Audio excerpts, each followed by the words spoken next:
Hello everyone. We are reading the Constitutional Design from Civics book of class 9th और अभी हम topic पे पहुँचे हैं फ़िलासफ़ी ऑफ कॉन्स्टिट्यूशन। हमने देखा कि किस तरह से हमारा इंडियन कॉन्स्टिट्यूशन बना, किस तरह से हमारी कॉन्स्टिट्यूएंट असेंबली बनी और उन्होंने 1946 में हमारा कॉन्स्टिट्यूशन बनाना शुरू किया और 1949 तक उन्होंने ये काम कंप्लीट कर लिया था।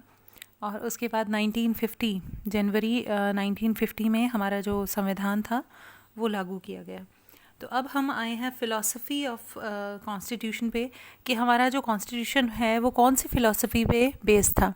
और हमने लास्ट पार्ट में थोड़ा सा रीड किया था कि प्रियम्बल क्या होता है और हमारा जो कॉन्स्टिट्यूशन है उसका प्रियम्बल हम इंस्पायर हुए थे यूएस का, यूनाइटेड स्टेट्स का जो प्रियम्बल था कॉन्स्टिट्यूशन का, उस तरह से हमारे भी कॉन्स्टिट्यूशन का एक प्रियम्बल लिखा गया है। और वो प्रियम्बल क्या है आज हम उसके बारे में रीड करेंगे। तो let us read the preamble of our constitution very carefully and understand the meaning of each of its key word. तो अब हम कॉन्स्टिट्यूशन के जो प्रियम्बल है उसके की वर्ड्स के बारे में हम रीड करेंगे। The preamble of Constitution reads like a poem on democracy. It contains the philosophy on which the entire Constitution has been built. It provides a standard to examine and evaluate any law and action of government to find out whether it is good or bad. It is the soul of the Indian Constitution. तो हम इस preamble को कह सकते हैं कि ये poem है डेमोक्रेसी की और इसमें वो फ़िलासफ़ी है जो जिससे हमारा एंटायर कॉन्स्टिट्यूशन बना है। और ये एक स्टैंडर्ड देती है गवर्नमेंट को, यानी कुछ एक सेट ऑफ रूल्स देती है जिसके हिसाब से हमारी गवर्नमेंट को चलना होता है।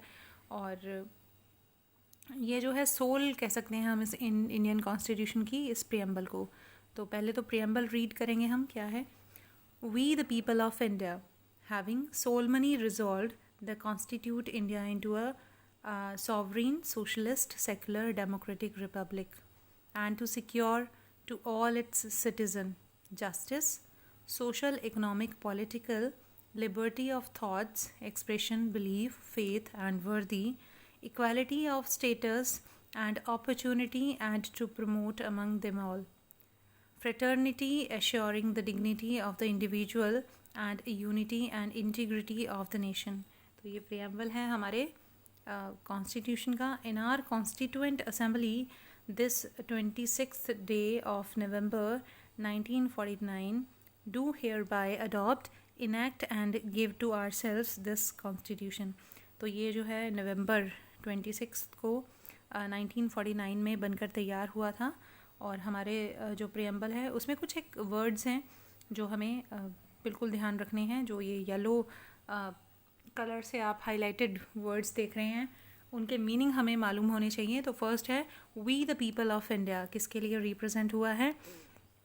The constitution has been drawn up and elected by the people through their representatives and not handed over by them a king or any outside powers. तो हमने बनाया है ये कॉन्स्टिट्यूशन, ये लिखा हुआ है इसमें कि we the people of India made our constitution. किसी और पावर ने या किसी और किंग ने हमें इसको सौंपा नहीं है, हमने कहीं से लिया नहीं है इसको, बल्कि हमने खुद इसको फ्रेम किया है। उसके बाद है सॉवरीन। क्या होता है? People have supreme right to make decisions on internal as well as external matters. तो सॉवरीन का मतलब है कि लोगों के पास पावर है कि वो इंटरनल और एक्सटर्नल मैटर में जो है डिसीजन ले, यानी कोई भी एक्सटर्नल पावर जो है यहाँ पे अथराइज नहीं है कि वो डिसीजन ले। यानी अगर इंडिया के डिसीजन है, चाहे वो देशी डिसीजंस हो, चाहे वो देश के अंदर के डिसीजन हो, बट अगर इंडिया के डिसीजन है तो इंडिया के पीपल ही उनको ले सकते हैं, इंडिया की गवर्नमेंट ही उनको ले सकती है, कोई और नहीं। उसके बाद है सोशलिस्ट ये है कि हमारी जो वेल्थ है, सामाजिक हम उसको कहेंगे, तो हमारी जो वेल्थ है वो सब में इक्वली बढ़नी चाहिए। ऐसा नहीं है कि कोई काम हो रहा है या गवर्नमेंट किसी एक तबके के लिए ही काम कर रही है। तो वेल्थ इज़ जनरेटेड सोशली, क्योंकि वेल्थ जो है सोशली जनरेट हो रही है and should be started equally by society. Government should regulate the ownership of land and industry to reduce the socio-economic inequalities. और गवर्नमेंट जो है समय समय पर ऐसे प्रयत्न करती रहेगी जिससे कि हमारा सोशल स्टेटस इक्वल रहे, या जो बिल्कुल जो इकोनॉमिकली बहुत पुअर पीपल हैं उनके लिए गवर्नमेंट ज़रूर काम करेगी ताकि वो भी सोशली इक्वल हो जाएं. उसके बाद है सेकुलर. सेकुलर आपको पता है जो देश किसी रिलीजन को नहीं मानता उसको सेकुलर कहते हैं. तो citizens have complete freedom to follow any religion but there is no official religion. Government treats all religion believes and practices with equal respect. तो गवर्नमेंट जो है वो किसी रिलीजन को फॉलो नहीं करेगी और इसके सिटीजन्स को पूरा अधिकार होगा कि वो कोई भी रिलीजन में रह सकते हैं. उसके बाद है डेमोक्रेटिक. बहुत ही इंपॉर्टेंट वर्ड है ये. डेमोक्रेटिक क्या होती है? A form of government where people enjoy the equal political rights.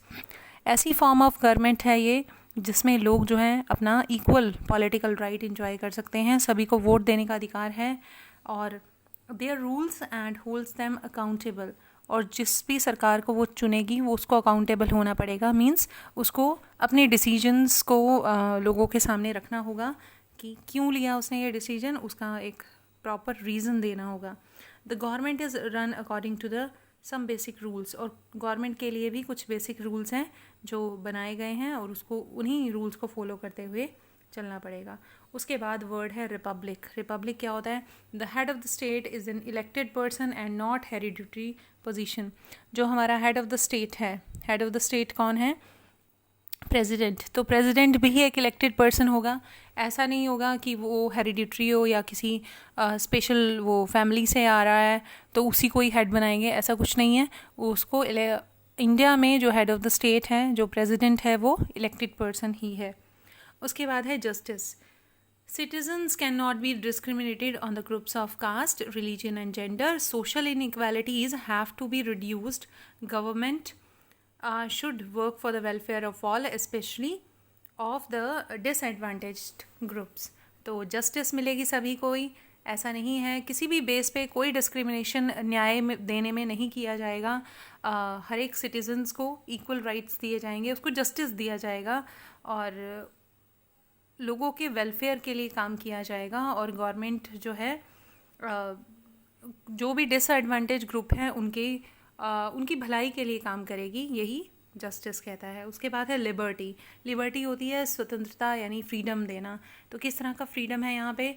There are no unreasonable restrictions on the citizens in what they think, how they wish to express their thoughts and the way they wish to follow up their thought in actions. तो जो liberty है वो ये कहती है कि हमें अपने थॉट ऑफ एक्सप्रेशन को बिल्कुल हम एक्सप्रेस कर सकते हैं. थॉट ऑफ एक्शंस को हम जो सोचते हैं वो हम एक्सप्रेस करने की पूरी फ्रीडम रखते हैं इंडिया में.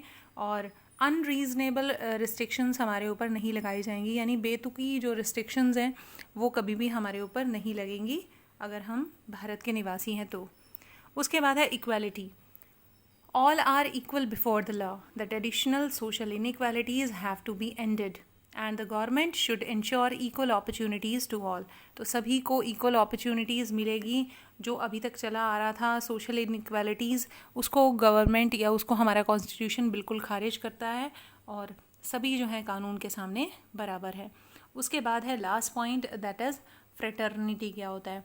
All of us should behave as if we are the member of the same family. हमें इस तरह से बिहेव करना है कि हम एक ही राष्ट्र के, एक ही परिवार के मेंबर्स हैं. No one should be treated to fellow citizens as inferior. किसी को भी ये अधिकार नहीं है कि वो दूसरे नागरिक को inferior फील करवाए या inferior उसको ट्रीट करे. तो ये तो थे हमारा प्रीएम्बल, और प्रीएम्बल के कुछ इम्पॉर्टेंट टर्म्स थी जो मैंने यहाँ पर एक्सप्लेन की. उसके बाद हम आते हैं अपने लास्ट टॉपिक पे जो है institutional design. Let's read.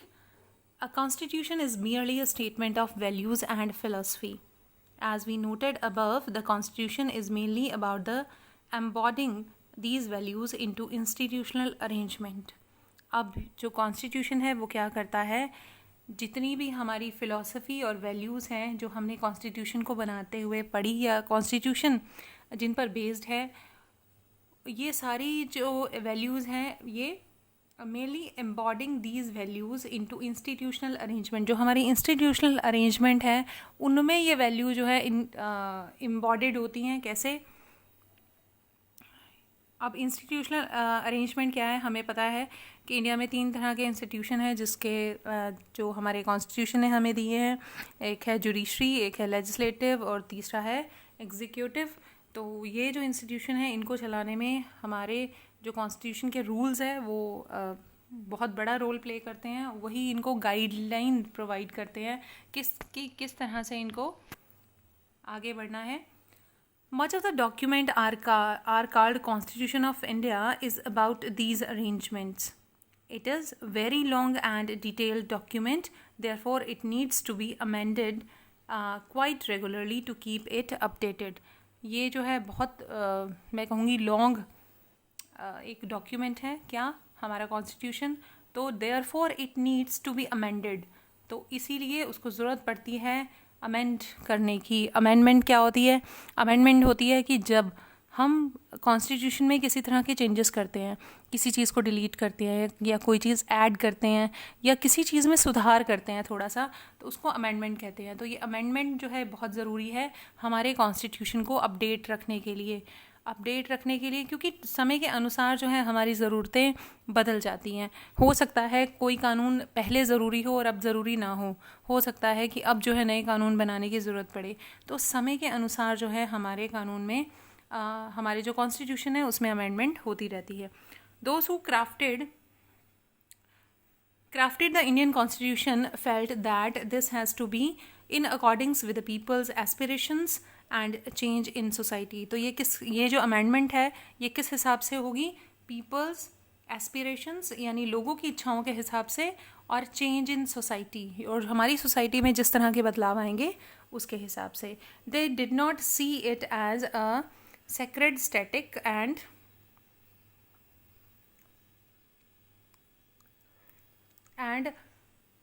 अनअल्टरेबल laws. तो ऐसा नहीं है कि हमारे जो लॉज हैं वो बिल्कुल उनको अल्टर नहीं किया जा सकता या फिर उनको सुधारा नहीं जा सकता। अगर कुछ कानून ऐसे हैं जो एक स्पेशल तबके को प्रॉब्लमेटिक हैं हमारे लिए, तो उनको चेंज भी किया जा सकता है।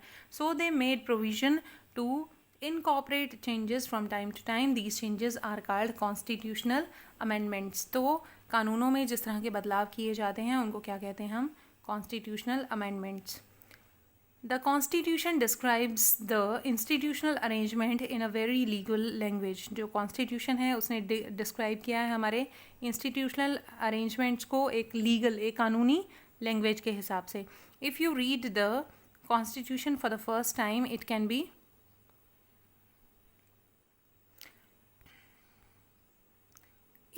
Quite difficult to understand. अगर आप कॉन्स्टिट्यूशन पढ़ने बैठे तो उसमें क्योंकि लीगल लैंग्वेज है तो हमें एक बार में शायद वो समझ में ना आए। Yet the basic institutional design is not very difficult to understand. लेकिन जो हमारा इंस्टीट्यूशनल डिज़ाइन है उसको समझना बहुत मुश्किल नहीं है। Like any constitution, the Indian constitutions lay down a procedure for choosing person to govern the country. तो हमारे जैसे कि दुनिया के दूसरे कॉन्स्टिट्यूशंस में स्पेसिफाई किया गया है, वैसे ही हमारे कॉन्स्टिट्यूशन में भी इस बात को साफ़ किया गया है कि किस तरह से हमारी गवर्न बॉडी चुनी जाएगी। यानी हमें हमारी जो गवर्नमेंट है या उसके जो पर्सन्स हैं जो हमें रूल करेंगे वो किस तरह से जो हमारे सिटीजन्स हैं वो कैसे इलेक्ट करेंगे उन्हें। It defines who will have how much power to take which decision. तो हमारे जितने भी इंस्टीट्यूशन है, लेजिस्लेटिव के पास क्या पावर है या फिर जुडिशरी के पास क्या पावर है, ये सभी जो हैं कौन डिसाइड करेगा? हमारा कॉन्स्टिट्यूशन ने ऑलरेडी ये जो सारी प्रोविजंस हैं ये लिखी हुई हैं कि किसके पास कितना अधिकार है। तो ये सभी उसमें लिखी हुई हैं और ये लिमिट भी करता है उनके जो पावर्स हैं उनको लिमिट भी करता है। And it puts limit to what the government can do by providing some rights to the citizens that can not be violated. और गवर्नमेंट की पावर को कैसे लिमिट करता है? क्योंकि इसने सिटीजन्स को कुछ राइट अवेलेबल करवाए हुए हैं, some rights to the citizens that can not be violated. Government जो है उन राइट्स को वायलेट नहीं कर सकती। इंडियन कॉन्स्टिट्यूशन के हिसाब से अगर एज अ सिटीजन्स जो हमें राइट मिले हुए हैं उनको कोई भी गवर्नमेंट छीन नहीं सकती. अगर हमें फ्रीडम का राइट है तो फ्रीडम का राइट कोई भी गवर्नमेंट आए वो हमसे नहीं छीन सकती. The remaining 3 chapters in the book are about these 3 aspects of working of Indian Constitution. We shall look at some key constitutional provision in each chapter to understand how they work in the democratic politics. तो आपके remaining chapter हैं वो इन्हीं कुछ provision के ऊपर based हैं जो हम read करेंगे further chapters में. But this textbook will not cover all the salient feature of institutional design in the Indian Constitution. Some other aspects will be covered in your textbook next year. तो it is all your chapter is about. Hopefully आपने ध्यान से सुना होगा और आपको समझ आया होगा कि हमारा जो इंडियन कॉन्स्टिट्यूशन है वो किस तरह से बना, उसकी हिस्ट्री क्या है. तो thank you very much for listening me. Next part में मिलते हैं.